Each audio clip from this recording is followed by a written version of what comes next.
I said I wouldn't keep you past an hour, but I want to ask one other question, which is totally different from Puritans Westminster Assembly. Well, not totally different because they would care about this too. But one of the things I've really been impressed with, and we're grateful that Chad and his family moved to Charlotte, and Chad is teaching at RTS, of course, and wonderful family, and we've gotten to know you, so I can call you a colleague and a friend. Amen. I'm very grateful for that. And you have given me lots of personal encouragement. I thank you for that, very meaningfully so. And everyone who knows you knows that you and your wonderful bride really have the gift of hospitality. I'm going to put the soapbox under your feet now to talk to Christians. Why is hospitality so important? And in your own life, is this something you think you have a natural affinity for anyways, or have you had to teach yourself to do this? Because I'm always hearing about all the students who are coming over, and you meet somebody at church and they're having lunch with you. It's really wonderful. So talk about the importance of hospitality in your own life and for the Christian. Yes. So my parents exercise hospitality in a kind of radical way. They would have, a guy moved in, he had a need, and he ended up staying for 8 years, I think. More than once, they took our family room and divided it in half, just put up a wall, and had people living in our house. It was a one-bathroom house for most of my life, and we had 6 to 9 of us in the house. So they exercise radical hospitality. My wife and I do something much more subdued than that. A, we have a bigger house with more bathrooms, and B, although you have a big dog too. We do have a horse-sized dog. Stay away from the dog. Enough said. We've had people stay with us for a couple of years or so, but never on that scale. But Emily, I guess early on in our marriage, we both do love people. We love students, and we'd have fellow students and people from our church over, and we just started small. Lots of food put into the oven and pulled out of the oven and served.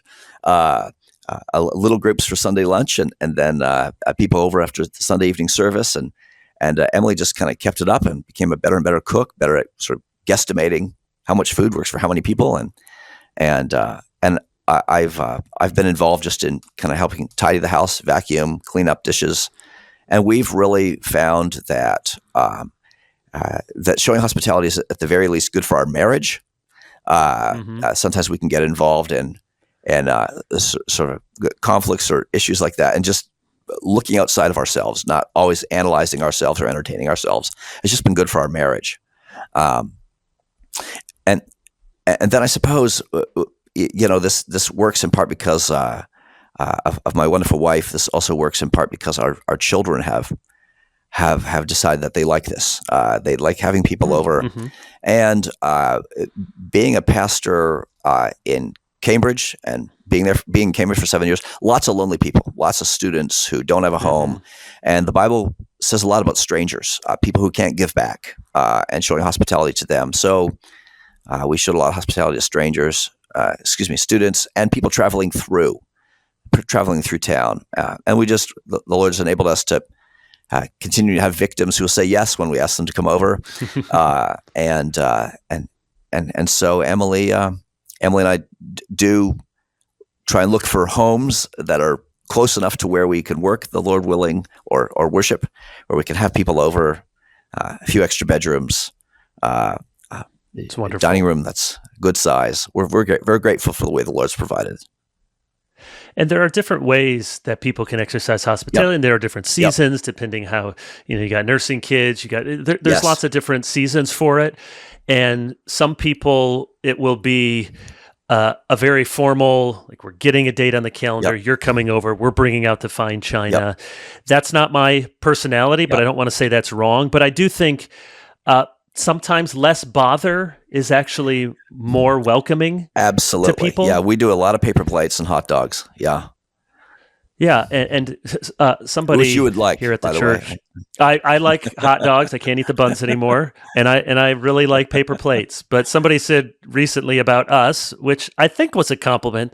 They said, "Yeah, if you try to get on the DeYoung's calendar. Their life is so crazy. They might not get back to you. But if you just drop by unannounced, they might just let you live in their spare bedroom, which is sort of, I think, sort of what our life is like right now. Would you say it's a fair deduction or one possible application, therefore, just thinking of pastors, that a pastor ought to try to live close to the church that he's serving in the community? Now, a community, that's a vague term, and it can mean many things in different places, but he ought to live, relatively speaking, close to the church, and therefore the church ought to pay him a salary that allows him to do so, because most churches don't have manses anymore. I do think this hospitality command for elders does have some practical ramifications for how pastors and churches think about ministry. I love that Agree or leading disagree? question. I'm leading it, hoping that you agree. But, when we came to Charlotte, you were the first to invite us over, by the way. You were the first to show hospitality. We had hot dogs. And we had hot dogs, as it happens. So yes, I think it's a really important aspect to a pastor's ministry, an elder's ministry. Boy, I had a thought. It's slipping away, as thoughts sometimes where the pastor do. lives. Yeah. How the church allows that. That bring the thought back. Not yet, unfortunately. Okay, you'll dance around it. I know when we moved, I'll just talk a little bit, and then maybe it'll come back. But again, I don't think it's automatically wrong that a pastor might, okay, I got it. Dream was to live in the country when your church is here. But certainly, I think if a pastor moves to a church and quickly is somewhere in a different community, far outside, maybe you can do it after you've been there 15 years and people know you and get it. But even then, it's hard to do. I think it is part of the calling that a minister must feel. I'm going to live in this place, and therefore, especially in cities, the church is really going to have to think about how can we make this possible if we really want to, give any sort of effort that the ministry in this city radiates out of the city. Our forefathers definitely emphasized the importance of a pastor being resident among his people as much as possible. In New York, where costs are prohibitive, and where you have a metro and everyone's used to traveling, you can perhaps show hospitality and not live right near the church. But even then, to be close is such a gain. And here's a kind of a quirky reason. You mentioned earlier a minister's failing. Others will come to our minds. I do think that a pastor who has an open home where people are in his home, not just enjoying his hospitality, but by default also observing his life, the way he interacts with his wife and children and so on. I think it becomes harder for a pastor to have a ministry of manipulation, an unfaithful relationship with his wife, an abusive relationship to his family when he lives in a glass house, when people can come by and see him. I think that many of the ministerial failures are accompanied by closed homes, where the minister's not known, his family is isolated from the church. And so hospitality, I think, has a useful side effect in promoting holiness and transparency. And I welcome that. I have many reasons to be faithful to the Lord.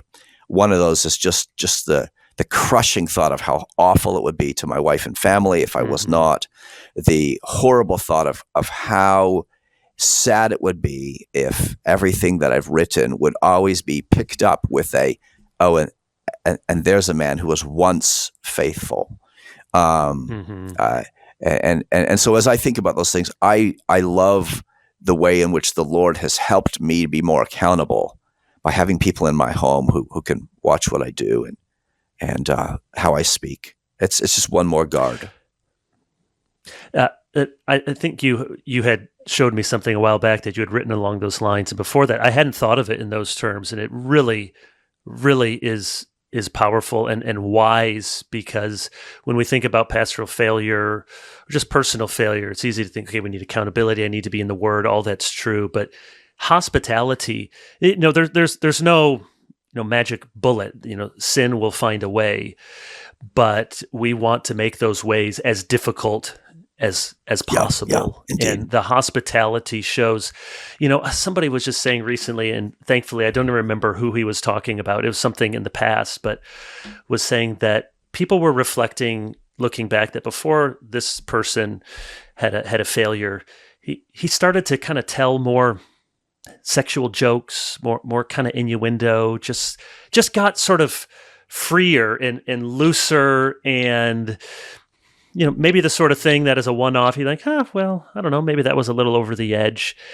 And that's the sort of thing that if you're in with life, now we can always find a way to fake, I suppose, but the more you have people in your life, the more you actually have friends. There's a real, do you really have friends? Not just well-wishers, ministry colleagues, people who, mutual back scratchers, but real friends who see you, at the soccer game, the cross country meet, who see you in your home. It's, Lord help us. Lord help all of us. Chad, thank you for your scholarship. May the Lord give you many, many more decades to serve the church. Grateful for you, for Emily, for your kids. Thank you for all that you do and for your friendship. And look forward to having you teach me and others many more things about the Westminster Assembly. Thank you, Kevin. Feelings are mutual. Glad to be on this show. All right.